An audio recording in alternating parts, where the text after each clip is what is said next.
to get together. We don't really need you there. That's what my mom said when I asked about my brother's engagement party. Not can't come. Not limited seats. Just don't need you. I stared at my phone, the text glowing like a slap to the face. My name is Emery Wren, I'm 28. And if you think you know how this ends, stay tuned. Because this isn't a story about missing a party. It's about realizing you were never invited to any of it. What happens when the people who raised you forget you were part of the story? I packed a small bag, booked a last-minute solo trip to the coast, and left without telling anyone where I was going. No goodbye. No drama. Just silence. For the first time in years, I slept in a bed that didn't have memories stitched into the walls. I walked barefoot along the shoreline. I ate breakfast alone in a tiny cafe where no one knew my name. And for the first time in forever, I felt peace. Until my phone started vibrating. One call, then 5, then 32. From Mom, from Dad, even from my brother's fiancé. Then the messages started flooding in. Please come back. Something happened. We need you.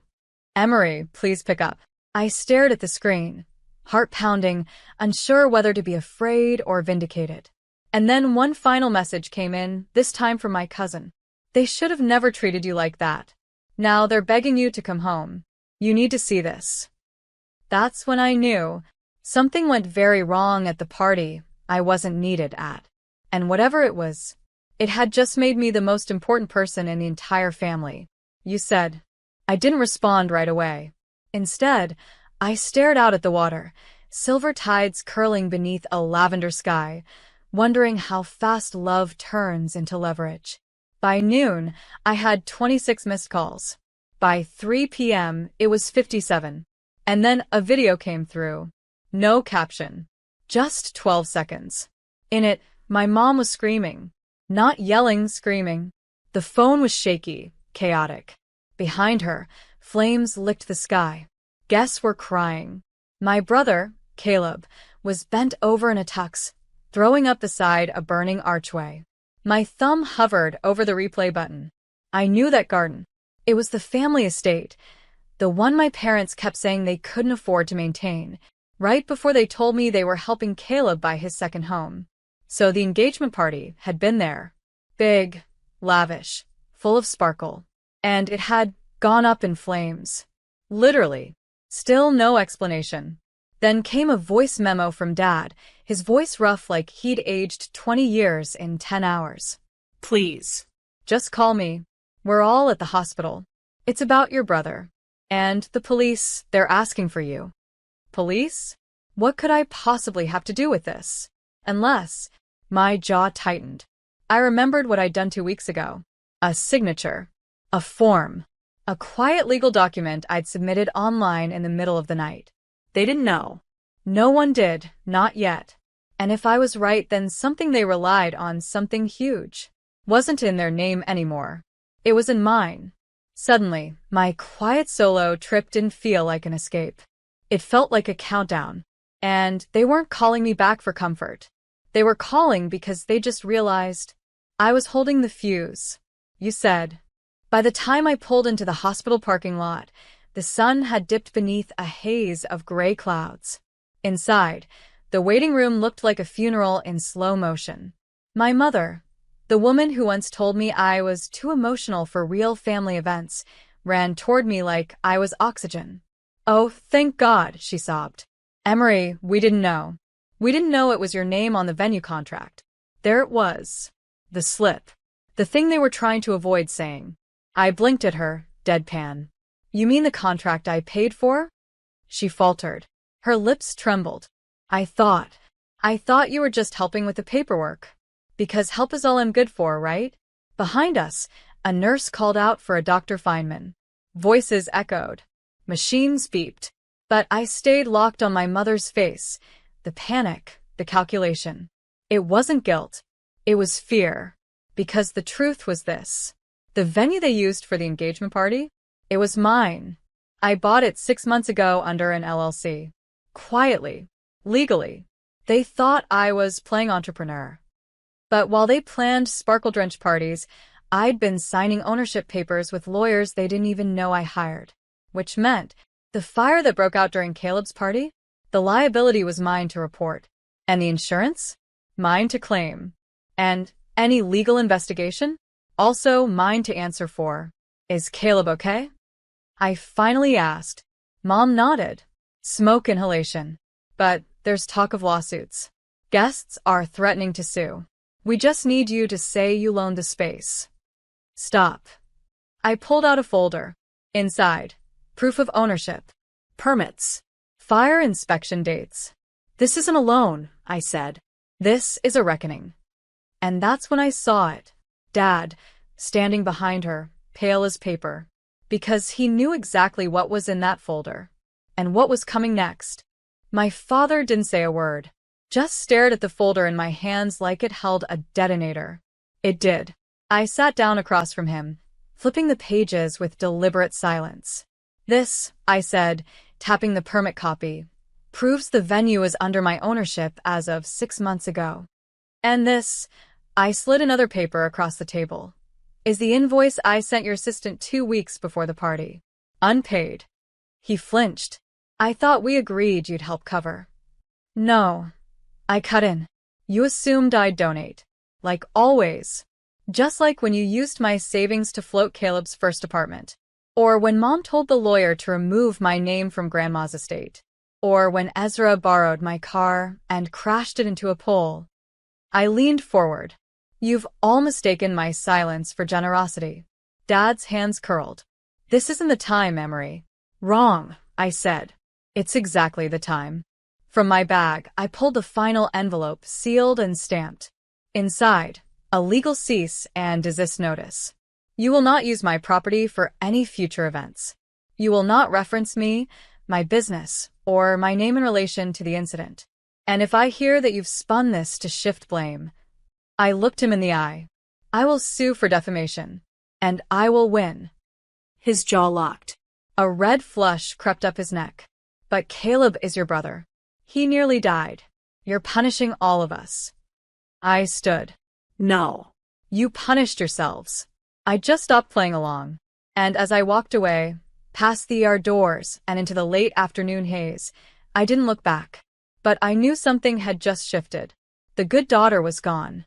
And in her place stood the woman they never thought I'd become. The one who finally said enough. The fallout began faster than I expected. That evening, I got a text from Ezra. Really? You're turning this into a lawsuit? Wow.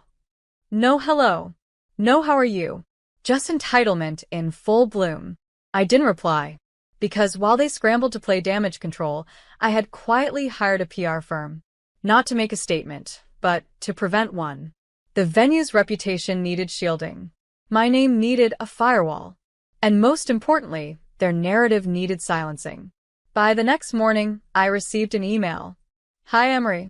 This is to confirm the incident was caused by faulty wiring brought in by an outside vendor your family hired. You are not liable. Best.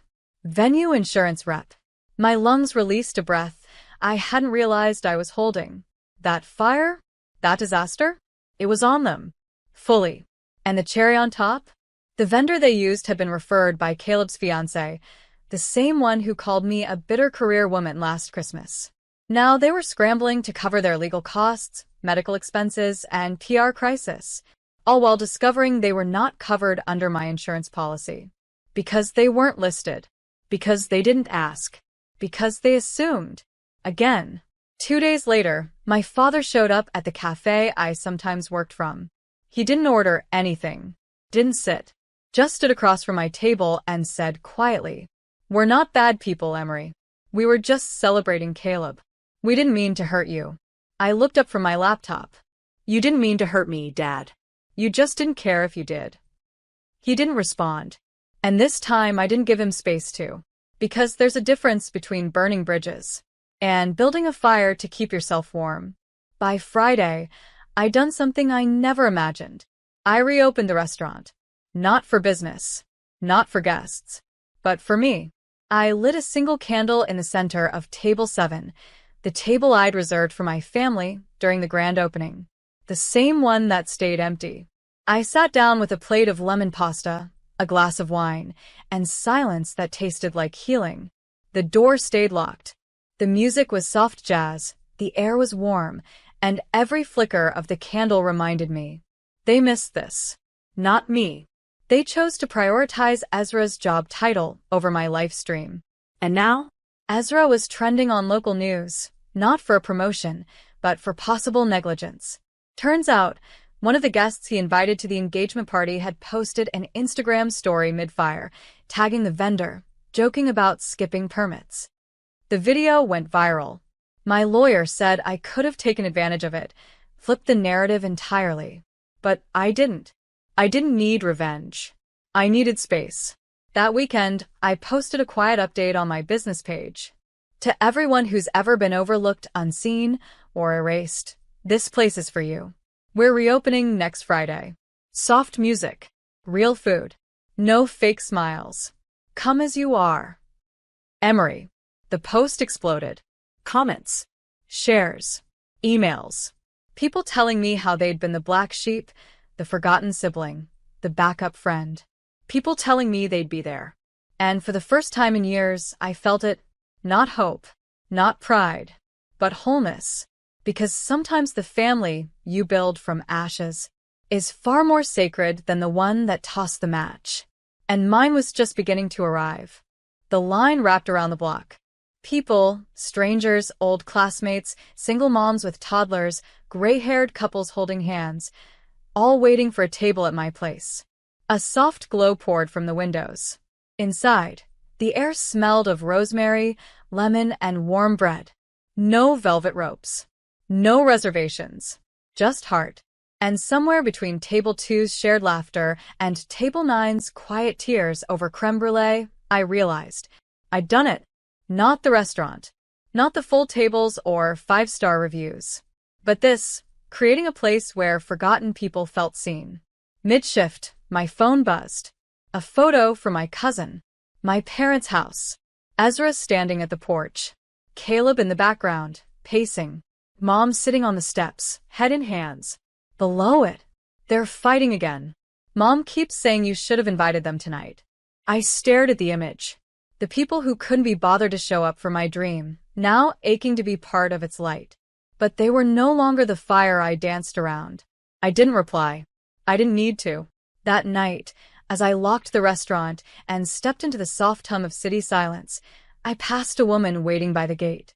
She looked familiar. Older. Tired. Holding a wrapped box in her hands. Emery, she said. I used to babysit you. Your mom told me you opened this place. I just wanted to see it once. I opened the door again. For her. Because not every visitor from the past comes to take. Some arrive to remind you. You were always meant to rise. As she walked inside, her eyes filled with tears. And I realized, even when your family shuts the door, you can still become the kind of home others have been searching for all along. 3 weeks later, a letter arrived. No return address. Just my name, handwritten in shaky ink. Inside was a single folded sheet. Emery, we didn't realize what we were doing until you stopped answering. Until the restaurant photos started flooding the family chat. Until people kept saying, you must be so proud of her. And we had to lie. We weren't there when it counted, and I don't expect forgiveness.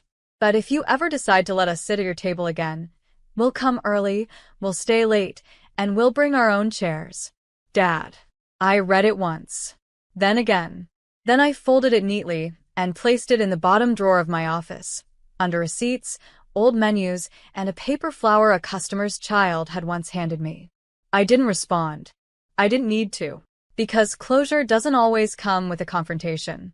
Sometimes, it arrives when you stop waiting for someone to make it right and realize you already did. My restaurant wasn't just a business. It was a reclamation. A place where my voice wasn't drowned out by louder ones. Where I could hear myself think.